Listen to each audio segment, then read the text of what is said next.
జై తెలంగాణ. నాకు పునర్జన్మనిచ్చిన తెలంగాణ నేలతల్లికి కోటి దండాలు తెలియజేసుకుంటూ, ఏకశిలా తోరణంతో ఓరుగల్లు నగరాన్ని ఏకశిల నగరంగా మార్చిన శిల్పులు సాక్షిగా, 1000 స్తంభాలతో 1000 సంవత్సరాలైన చెక్కు చెదరకుండా నిలబడే గుడులు నిర్మించిన ఉజ్జులు సాక్షిగా, గొలుసుకట్టు చెరువులతో నీటిని ఒడిసిపట్టే బీడు భూముల్లో సిరులు పండించిన కాకతీయ ఇంజనీరింగ్ సాక్షిగా, భాగవతాన్ని భారతీయానికి అందించిన బమ్మెరపోతన సాక్షిగా, నా తెలంగాణ కోటి రత్నాల వీణని గొంతెత్తి పాడిన దాసరిది సాక్షిగా, పుట్టుక నీది చావు నీది మధ్యలో బతుకంతా దేశానిది అని దేశభక్తిని రగిలించిన కాళోజీ సాక్షిగా నన్ను ఈ కార్యక్రమానికి పిలిచిన ఎన్ఐటి విద్యా సంస్థకు, ఈ ఓరుగల్ల గడ్డకు ధన్యవాదం. ఈ రోజున ఎన్ఐటి వరంగల్ వారు నిర్వహిస్తున్న స్ప్రింగ్ స్ప్రీ కల్చరల్ కార్యక్రమానికి నన్ను స్వాగతోపన్యాసం కోరటం నిజంగా నేను చాలా అదృష్టంగా భావిస్తున్నాను. I would like to begin by thanking the organizing committee for the invitation. I would like to thank Professor N.V. Ramnarao garu, Director NIT Warangal, Professor Ravi Kumar Puli, Dean Student Welfare, Professor Hiralal, Faculty Advisor, Sri Narendra Nayak, Event Manager and Student Council Vaibhav Reddy and Student Coordinators, Professor Anand Kishore Garu, Formal Faculty Advisor, Deans, Advisors, Registrar, Head of Departments, Student Coordinators, Mr. Ajay, Gurunath, Piyush, Ms. Amulya, Harika, Mr. Lokesh, Student Council Secretaries, Mr. Devraj, Mr. Vaibhav and others respected faculties, supporting staff, dear students and participants from various colleges, press and electronic media, ladies and gentlemen, a very good evening to all. Nannu me student council ఈ cultural festival కి పిలవగానే నేను ఒకటి అడిగాను, నేను ఈ function కి రావడం, am I worth coming here? Am I worth being called? I have my doubts because I'm not a regular student. I never went to colleges and though I went to college, discontinued college, and never went to universities, but I never stopped learning. I'm still a student. So that's the only criteria. I came here as a fellow student, not as someone who is experienced or who has achieved something. I came like you. I want to seek something from you. I want to learn something from you. That's what made me to come to this Spring Spree Cultural Festival. Warangal గురించి చెప్పుకోవాలంటే ముందుగా రాణి రుద్రమదేవి ఏలిన నేల, హజారి మంగమ్మ అంగరక్షకురాలుగా రాణి రుద్రమదేవికి తిరుగాడిన నేల, బమ్మెర పోతన భాగవతాన్ని రచించిన నేల, దాశరథి కృష్ణమాచార్యులు గారు, కాళోజీ గారు ఇలాంటి మహానుభావులు ఎందరో వచ్చిన ఈ ఓరుగల్లకి నాకు వచ్చే అవకాశం ఈ విధంగా లభించినందుకు మనస్ఫూర్తిగా ధన్యవాదాలు తెలుపుకుంటా ఉన్నాను. I realized that almost from across entire India, pan India, all the students from different languages who are from different backgrounds, wholeheartedly, a good evening to you all. My heartfelt namaskars to you all. First, let me begin. I'm not used to going to colleges, going to universities. I'm not used to it. It is a very difficult thing for me to give a speech like this. I don't like to give you any kind of advice, but I would like to share few things from my life which would be of any kind of help. If it could become any kind of help, I would be glad by the end of this speech. So almost 6 decades back, when Pandit Jawaharlal Nehru opened up this, no one would thought this is going to produce a brilliant students who would contribute to the Indian economy, Indian science and technology advancement. No one would have thought. So from that kind of situation, almost it finished 6 decades. And the most beautiful aspect about this cultural festival is, instead of just mere about sciences, technology, making this as a cultural festival to bring out the students and to celebrate a 3-day to 7-day event would be really a great transformation.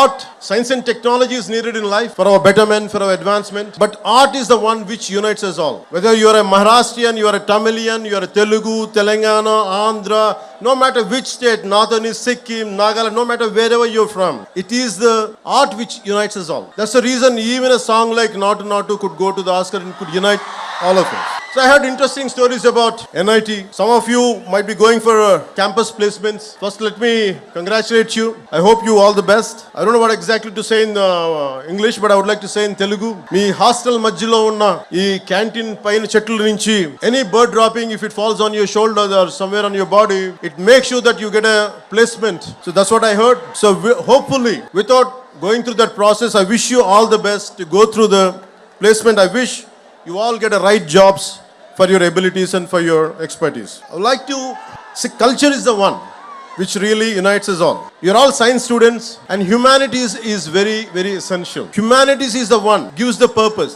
Philosophy, art forms, social sciences, this all would give you the purpose of any invention. The ultimate learning for anything is for a betterment of other human beings, betterment for all the individuals, for entire humanity. So in that way, really learning, and this festival really made me quite interesting. As it is a cultural festival, I'm interested in right from my childhood. Long back I read a book called, when I was a kid, 1000 Great Lives. It's about the 15th century Renaissance man, Leonardo da Vinci, who was an inventor, a military engineer, sculptor, painter, whatnot. It's all about a complete development, a total human development. So Leonardo da Vinci was my role model as a kid. I never admired or never thought my hero was Leonardo da Vinci. All through my life, I want to be like him, to become an inventor, to become a scientist, to become so many things. But somehow, I could not achieve it, but I had never stopped walking in his footsteps. So this kind of learning, we have to take Leonardo da Vinci as a role model.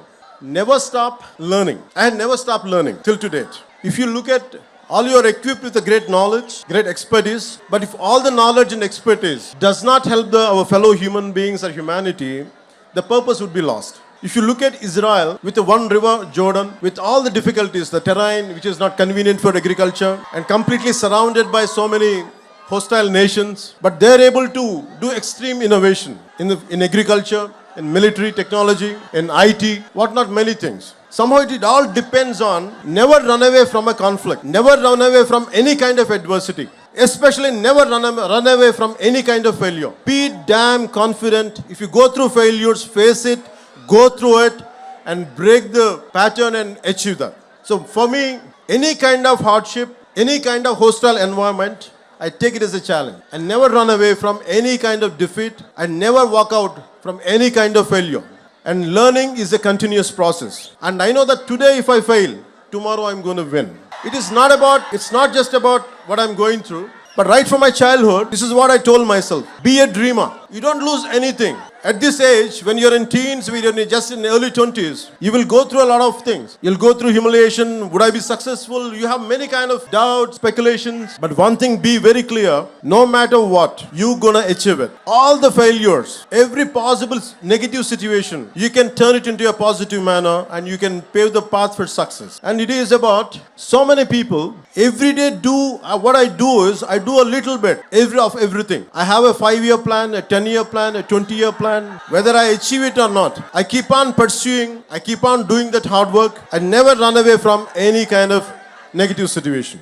And also, you have to have a very strong moral code of yours. What are your rights and what are your wrongs? What is your code of conduct? Legally, you might be right, but morally one could be wrong. So it is about you try to have your own moral compass. It is not, for example, when I was doing my intermediate, I had a chance to pass the exam by taking some slips and my friends were copying. I was looking at it, I would have passed, but I thought, would I feel good by the end of the day? Suddenly I remembered Mohandas Karamchand Gandhiji's life lesson when he tried to copy in a school and he said no to it. So I took the example of Gandhiji and never copied. I failed. I didn't succeed, but I failed. I took that failure in a dignity rather than cutting in a shortcut way and achieving exam results, good results. I prefer to be a failure with honesty. So that's what I believe, because you have to have a very strong moral compass. So what are your moral guidelines? What would be planning to achieve, in which way? Don't have any kind of shortcuts in life. Shortcuts might be giving you an edge for a time being. Eventually you would get caught up with your wrongs. So I advise you, I request you, don't cut short. Don't try to take shortcuts in life. Face the hardships, face the difficulties, and you would be a better person. Society has so many intellectuals, so many capable people. And you know about the first father of nuclear bomb, Oppenheimer. Technology and innovation should have a human face. We should have empathy. And Oppenheimer, after blasting the first nuclear bomb, he said, "We have unleashed death. I have become the death merchant." And that kind of technology will never make us happy.